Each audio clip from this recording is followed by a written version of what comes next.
dans la plupart des guerres, l'énergie est effectivement au centre de tout. Et là, cette centrale, si on peut la faire redémarrer, ce qui va être le point, Donc on j'imagine, parle d'une centrale une nucléaire centrale qui est occupée par l'armée par russe depuis 2022. absolument, depuis, complètement. Elle est donc exploitée par Rosatom maintenant, et elle fait 6 gigawatts sur 13 gigawatts que l'Ukraine a en centrale nucléaire. Donc c'est énorme. Et en plus, elle est justement dans une zone où elle peut aller donner de l'électricité aux Russes. Donc évidemment, elle est vraiment au milieu finalement d'un partage de territoire et un partage de production d'énergie. Mais on imagine bien effectivement que les Russes aimeraient bien garder Absolument. ce territoire. Absolument. On a vu des images satellites très impressionnantes, Emmanuel Galichet, que je voudrais qu'on voit. Effectivement, il s'agit de missiles hypersoniques russes en Biélorussie. Je ne sais pas si vous avez vu ces images, des missiles hypersoniques à capacité nucléaire sur une ancienne base ancienne. Ça concernerait donc effectivement un nouveau déploiement, une nouvelle stratégie militaire, c'est-à-dire en gros, Vladimir Poutine dit à l'Europe, regardez, je me rapproche de vous et je vais peut-être taper l'Europe bientôt.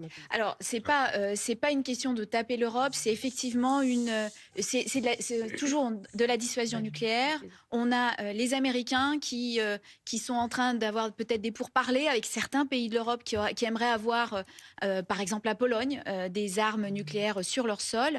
Et donc, on a toujours cette dissuasion entre les deux grands, les Américains et les Russes, sur la problématique du partage du monde. On voit bien en Ouais. tout cas tout l'enjeu est donc d'être indépendant, finalement d'être souverain. Et on a vu cette semaine aussi Volodymyr Zelensky se réjouir du fait que ces missiles, les missiles ukrainiens, les Flamingo, étaient de plus en plus performants. Est-ce que vous pensez qu'un jour ils pourront peut-être remplacer les missiles américains, les Tomahawk?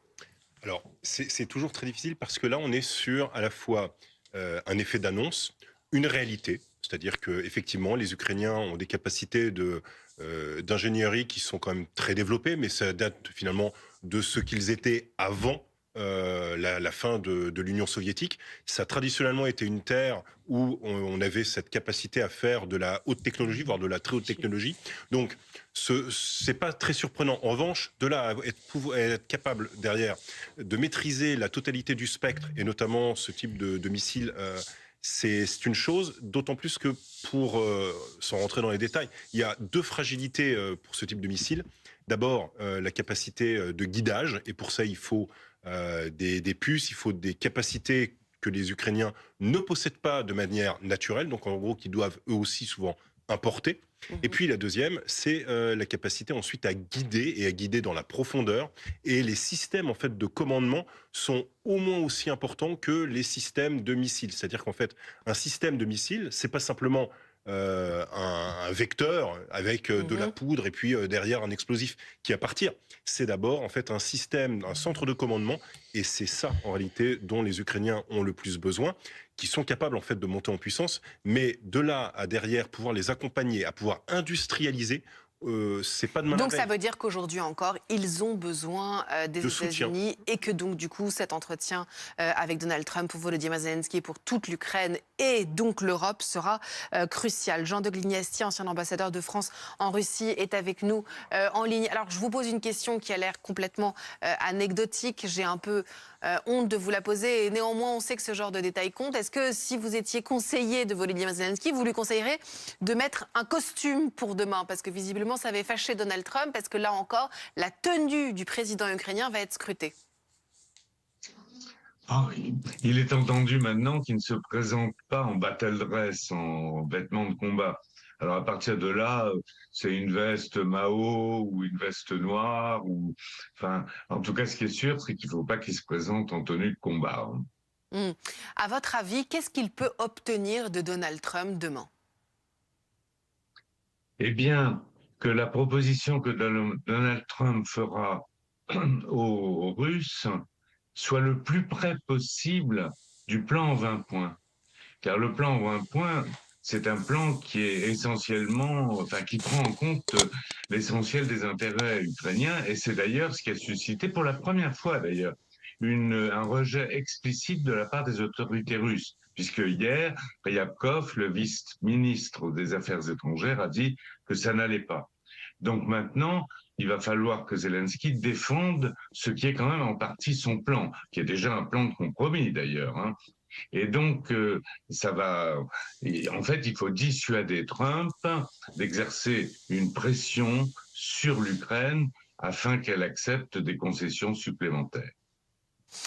Jean de Gliassier, restez avec nous. Ulrich Bouna, ce qui est important aussi de savoir, c'est que ce n'est pas forcément le Volodymyr Zelensky, chef de guerre, qui se présente demain devant Donald Trump. C'est aussi un président qui est largement affaibli, puisqu'il y a eu un nouveau scandale de corruption qui a éclaté en Ukraine.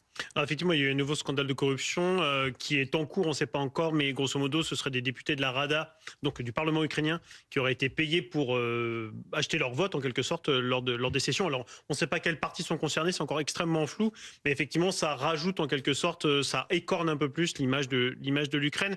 Alors, en interne, il y avait déjà un peu de la contestation vis-à-vis de Volodymyr Zelensky, avant même la guerre, sur sa non-lutte contre la corruption. Mais ça change pas. Il y a vraiment deux Volodymyr Zelensky en Ukraine. Il y a le chef de guerre, chef de la résistance, qui reste soutenu par la population, et l'homme politique, on va dire, local, qui lui, pour le coup, est beaucoup plus contesté. Mais en revanche, je pense que ça va forcément jouer dans les négociations internationales et dans l'image de l'Ukraine. Ça renforce en quelque sorte ce message de propagande russe qui est entendu en partie à Washington, qui est de dire qu'il ne faut plus donner un centime à l'Ukraine parce que l'Ukraine est un pays corrompu. Clémence Dibou, est-ce que vous avez des informations sur justement les populations ukrainiennes qui seraient prêtes à faire des sacrifices? On parle beaucoup de lâcher certains territoires comme le Donbass. Est-ce que vous avez l'impression que les Ukrainiens vont s'accrocher à ces terres, ou est-ce qu'ils veulent que la guerre s'arrête? Déjà, pour rebondir là-dessus, le Volodymyr Zelensky, le chef de guerre, il a toujours le soutien global de la population. Moi, je parlais avec un député d'opposition qui veut des élections, qui veut que ce ne soit plus Zelensky au pouvoir, mais pas maintenant, parce qu'il a tout son soutien pour aller négocier à Washington. C'est vraiment un son de cloche assez global. Quant au Donbass, il y a des lignes rouges, évidemment, côté